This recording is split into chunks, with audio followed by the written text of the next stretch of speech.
Well, I'm back to driving my old truck because my new truck is having transmission issues. This truck has 300,000 miles on it and it runs like a charm. Go figure. But anyways, I found this Fernandes P-Bass style bass at the thrift store. I'm pretty stoked.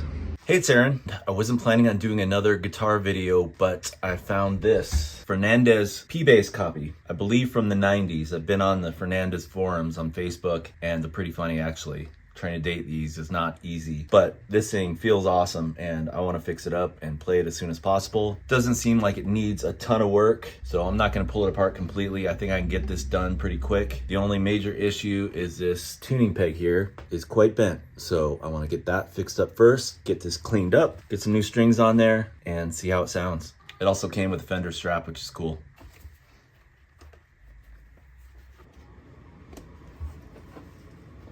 So here's the serial number for this. Apparently means absolutely nothing. Some really funny comments on the forums. So that did not help at all trying to date this thing. Best I could get is just some opinions based off the headstock when they had a lawsuit and had to change it from pretty much exactly a P-Bass headstock to this. So first things first, get these strings off and try to fix this tuner.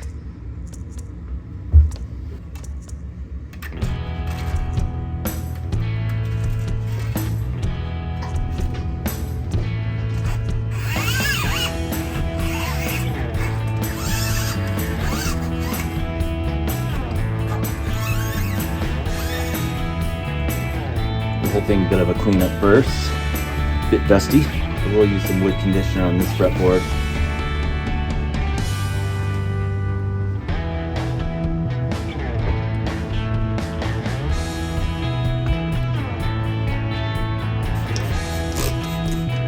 Just a little Windex, dust on the grime.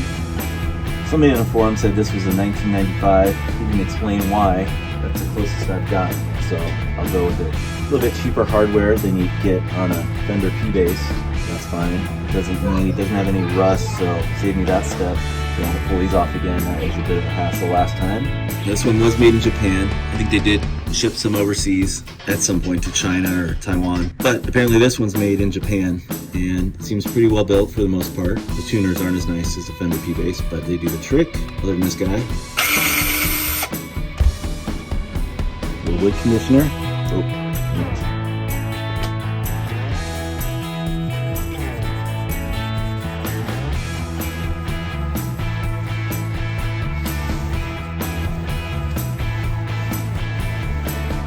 It seems a lot smaller than the Fender P-Bass, and the neck is thinner, almost like a jazz bass. Feels really nice.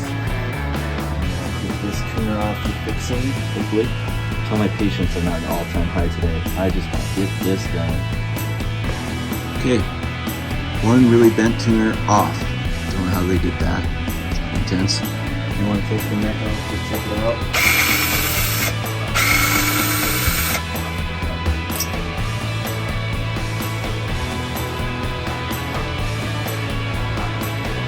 Okay, pretty much built just like the Fender. I believe that's some sort of Japanese marker writing in there. It is LDB1 stamped on there. And the truss rod's in the same spot. Don't think I'm gonna mess with it though because it seems pretty good. And of course I am gonna need to get under the hood to see what that's all about. There's gotta be a better tool for this.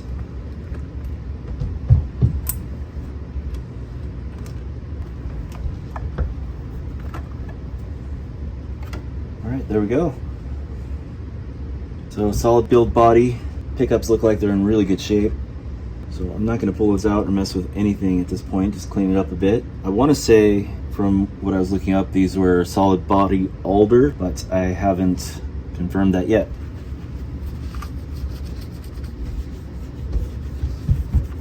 So I'm just going to put this back together and then I'm going to work on that tuner. It does have a little nick here. I think my P-Bass does as well. It's fine. And the little rubbing against the wall there, if I can get that off.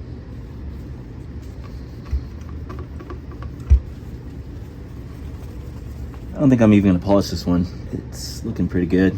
Just wanna play it.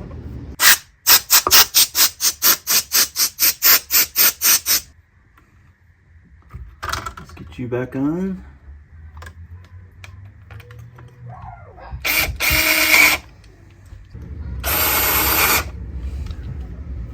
All right, well, let's get these stays on.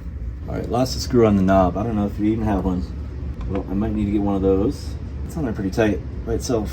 Without that for now. This one has one. Okay, let's try to carefully fix this wonky tuner. Okay, I think my best bet is to just try to hand bend it in this vise carefully. Something in there so I don't nick it up too bad. I don't know if I'll have enough leverage, but we'll see.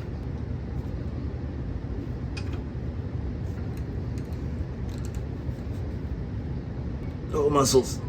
You ever see that movie Over the Top with Sylvester Stallone, arm wrestling? This is what this feels like.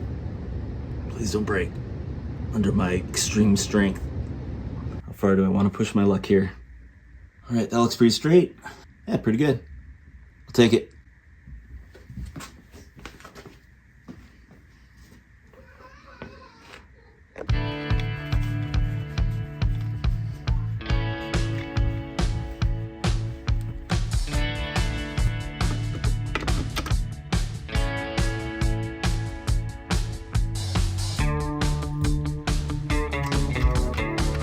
All right, looking pretty good.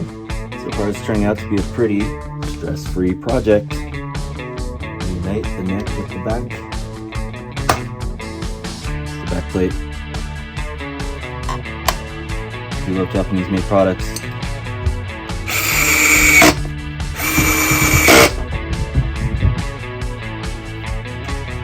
All right, looking good.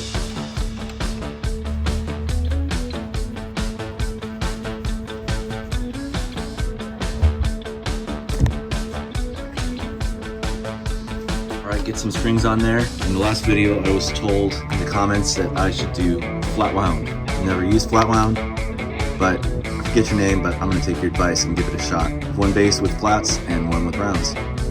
Actually comes with instructions. I've never read string instructions. I probably should have. Make sure I'm doing it right. Ooh, these even have the fancy, whatever you call that, thread on there.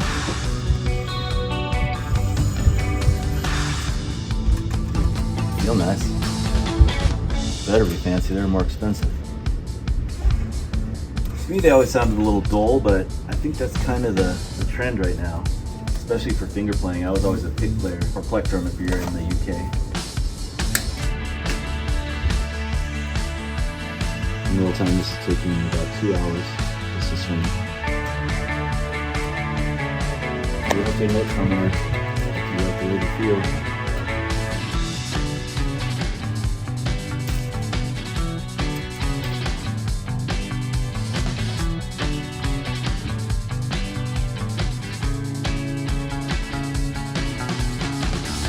Alright, tune her up and give her a listen.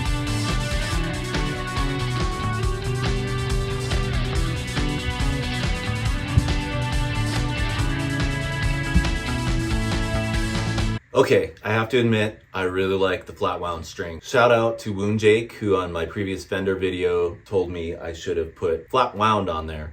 I'd never tried before, and to be honest, I'm quite impressed. I love the way they feel, and they sound really good. It's just fitting, especially for this bass. So I'm gonna try to play a Karangabin song. I'm gonna try to say Karangabin first, right? I'm gonna see them this summer in Missoula, so I'm excited about that, and cool groovy bass lines. So the song is August 10th. I remember reading online that she only plays flat wound strings and never changes her strings, which I don't know if that's a thing. I think these strings should last a long time. I think I'm gonna have a lot of fun with this bass. Love the way it sounds, love the way it feels, and I hope you enjoyed watching this video.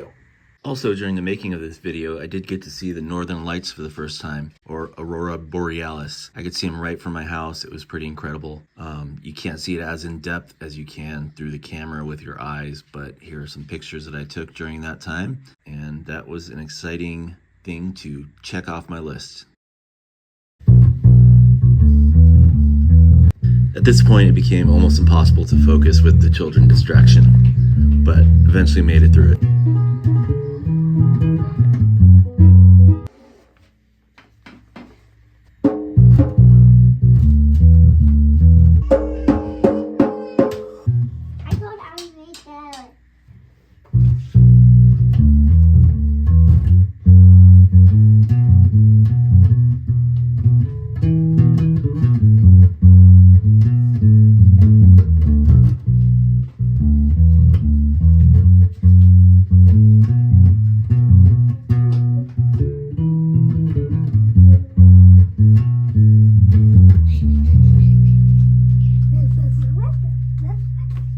almost there.